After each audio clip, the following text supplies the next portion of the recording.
Ate Poy, kumusta ang ano mo ngayon, pakiramdam? Ito po, masaya po kasi ano po, malalaman na po yung resulta po sa sakit ko po. Nagpapasalamat po ako kasi kahit bagyo, maraming struggle sa buhay po natin, hindi nyo pa rin pa ako nakalimutan, patuloy nyo pa rin pa ako na tinutulungan, kaya sobrang nagpapasalamat po talaga ako sa inyo. Lahat po kayo na team. Maraming salamat. Yun po. Pala siya. Sila nakaano at sa buong team Daddy Frankie. Ano, dapat aware sila doon. Aware dapat ang mga palo. Dapat maging matali. Ay, may tao. Ay, good morning po. Good morning po. Good morning. Hello ma'am. Ay, ano ba ngayon? 23? Ay, Ah? 23 ba? Oo, Oo, 23. kaso bumabagyo. Ay, kay Ate Poy yung schedule niya ngayon. Tuloy po Ay, kayo oo nga. ma'am. Okay, tuloy kayo. Pasok po, pasok. Dito ka.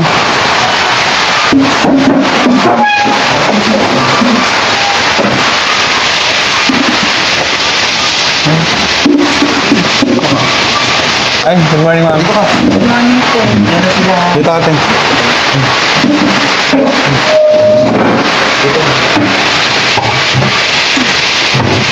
Ngayon ba yung ano? Yung schedule mo sa ano? Ay, sorry. Sa doktor? Opo, ngayon po. Hmm. Yung panlapit ako po, dun yun na po yung babasahin po nila yung result. Yung kinuha po natin sa VHF, sa high precision po. So ano, wala si Daddy Frankie.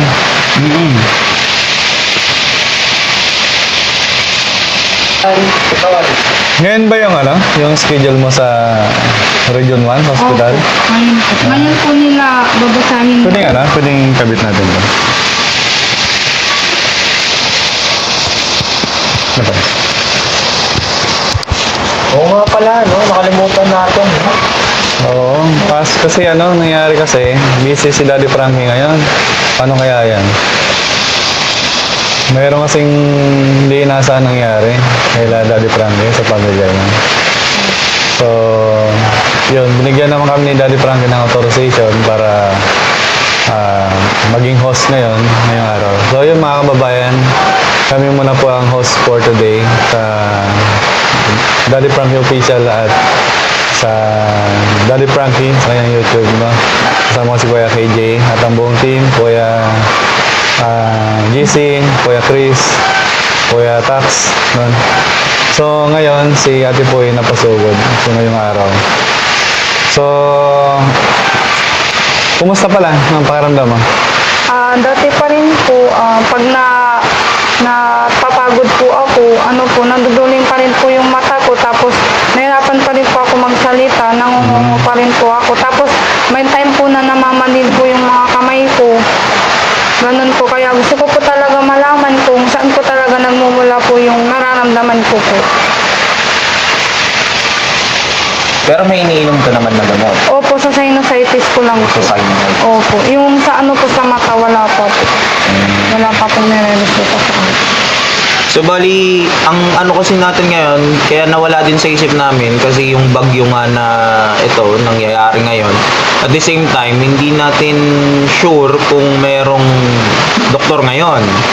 Kasi based sa mga nagawa ng team this past few days, katulad si Kuya Junjun, parang walang doktor, no? So ngayon, ang titignan natin, no, ikaw Sam, anong sa tingin mo? Hindi po, Galing bali natin- po kasi chinat po ako nung yung doktor po doon. Nag-chat po siya na 23 daw po, pupunta daw po yung specialista po. So regardless kung mayroong bagyo or wala, nandun siya ngayon sa Opo, kasi hospital. po naka-scan na po ako. Okay. So yun, titignan natin kung nandun nga yung doktor. Nasasamahan sila. Si ate, Ano ko po, kaibigan ko po. kaibigan mo. Opo. Yung asawa mo? Po kasi wala pong magbabantay po sa anak ko. Wala pong mag-aasikaso, kaya po, hindi po siya nakasama sa Pero okay na kayo? Opo, okay na po kami. In-explain ko na rin po sa kanya yung mga po nangyayari. Kasi alam nga rin po na follow-up check-up ko po ngayon. Kasi alam nga rin po na kasama ko po sa akin. Mas mabuti. Opo. Mas okay yun. Sabi niya po, ingat na lang daw. Okay, sige, para matulungan ka ng Daddy Frankie, samahan ka namin. So, in behalf of Daddy Frankie, ito po ang mission niya, yung makatulong sa mga nangailangan, no? Katulad ni ate na hindi niya alam kung ano yung sakit niya, kung ano yung mangyayari sa kanyang future. So, kami din ay kinakabahan, no? So, nararamdaman namin yung paghihirap ni ate sa araw-araw. So, samahan natin siya mga babayan. So, tara, iyan na natin. Walang pa ba? So, ayun mga kababayan. So, bro, ano to yung ayusin natin, ha? Ayun, yun nga pala mga kababayan, pakisuyo lang po kami sa lahat po ng nagmamahal kay Daddy Frankie at the same time sa Team Daddy Frankie, may kisuyo po, pa-report po ng ibang page na makikita nyo na hindi po credited sa Team Daddy Frankie. Basta ang page lang po ni Daddy Frankie is 7.4 million ongoing pa po ang followers. Maraming salamat po sa lahat ng patuloy na sumusuporta sa aming founder na si Daddy Frankie Official. Daddy Frankie sa kanyang YouTube channel na 1.3 million na po ngayon. So, yun guys, please po, makikisuyo po kami. Wag po kayong magpapaloko sa mga hindi po hawak ng buong Team Daddy Frankie. Sa lahat po ng mga gumagamit ng pangalan ni Daddy Frankie Official or Daddy Frankie, pakisuyo po, pakireport po at wag po kayong maniniwala sa mga sinasabi po nila na kailangan yung magbayad ng ganito ganyan or nanalo po kayo. Hindi po. Dahil ang Team Daddy Frankie po, headed by Daddy Frankie Official, ay pumupunta po sa inyong tahanan. Hindi po kami nagpapadala through online. Yun lamang po. Maraming salamat. Okay, thank you, bro. Tal, ingat kayo ha. Okay, thank you. Ingat kayo. Let's go. Tara po.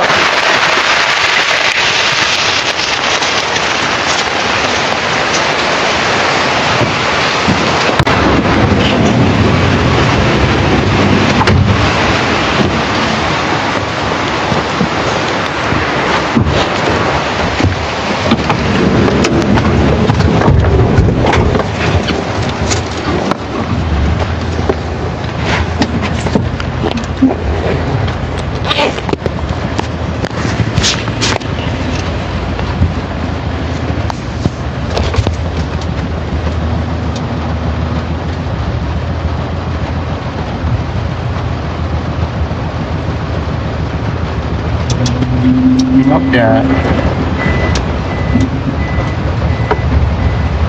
Yan. Ate Poy, kumusta ang ano mo ngayon? Pakiramdam? Ito po, masaya po kasi malalaman na po yung resulta po sa sakit ko po. Nagpapasalamat po ako kasi kahit bagyo, maraming struggle sa buhay po natin, hindi nyo pa rin pa ako nakalimutan, patuloy nyo pa rin pa ako na tinutulungan, kaya sobrang nagpapasalamat po talaga ako sa inyo, lahat po kayo na team. Maraming salamat. Yun po. Ang pala si Daddy Frankie this time, no? Kasi tayo lang talaga, and wherever nasan man si Daddy Frankie, gusto kong i-take yung opportunity sa time ko na magpasalamat dahil malaking tulong po sa kanya na umaabot na po this time sa point na malalaman na po natin eventually kung ano po talaga yung sakit niya. So hoping doon sa laboratory na kinandak doon sa high precision is makita na doon. Kasi pag hindi pa po doon makita mamaya ng doktor, ng espesyalista na galing sa Maynila, ay meron pa pong dalawang kailangan i-perform na laboratory. Sana we're praying na makita na doon. Kasi since D1, kasama ko na si Poy. So this time, we're hoping na maging maayos na ang lahat sa kanya. Kasi pag may diagnosis na kasi sa kanya, doon na siya mabibigyan ng gamot. Kaya pray po natin mga kababayan na meron na pong diagnosis later, and update po namin kayo sooner kung meron na po. Daddy Frankie, thank you so much. I know na may own struggles ka din, pero despite ang team Daddy Frankie is nandito pa rin kay Poy. Thank you so much po from the bottom of our heart. Thank you. Kasi ang laking tulong po na hindi po namin magagawa yung mga bagay na gusto namin gawin para sa kanya dahil may makulang po, pero kayo po yung pumuno. Daddy Frankie, thank you. O Boy, kamusta naman yung naging buhay mo nung simula nung dumating ng Team Daddy Frankie, napuntahan ka namin sa bahay nyo. Yan. So, kamusta naman? Ayun po, masaya po kasi ayun po, tutulungan niyo po ako sa pagpapagamot ko po at minsan nag-iisip din po ako sa sakit ko po talaga kung ano po talaga ito kasi marami na po akong nararamdaman kaya sobrang nagpapasalamat po talaga ako. Salamat din po Daddy Frankie kasi kahit po marami po kayo struggles, andiyan pa rin po kayo na patuloy niyo po akong tinutulungan. Sana po talaga malaman na po yung sakit ko para makapagtinda na rin po ako ng gamot. Kaya salamat po talaga. Yun lang po.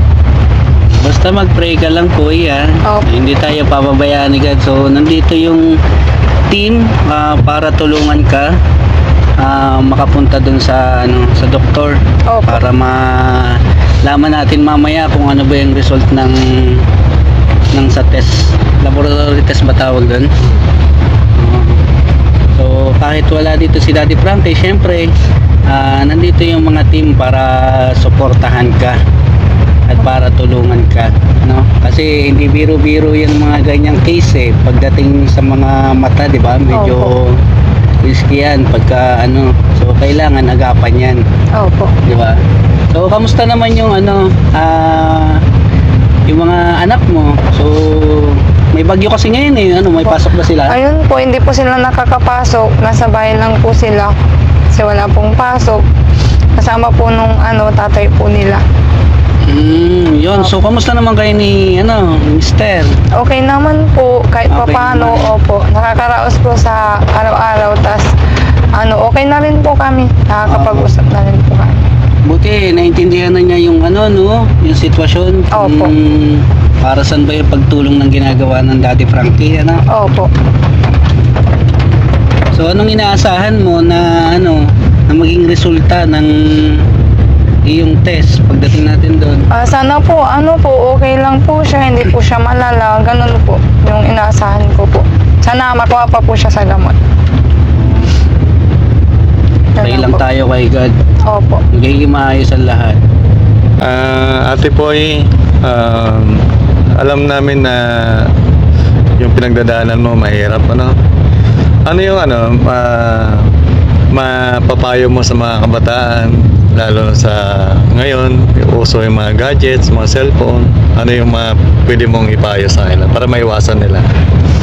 Ayun po, pag pagod po tayong nag-cellphone or pagod po tayo, wag po tayong maghilamos po kaagad para maiwasan po natin yung kagaya po sa akin. Ayun po, ingatan po natin yung sarili natin kasi sobrang hirap po. Yung pakiramdam na pagising mo, duling ka na, naduduling ka na. Ilang tao na yung nakikita mo, kaya ingatan nyo po yung sarili nyo para hindi po kayo magaya po sa akin.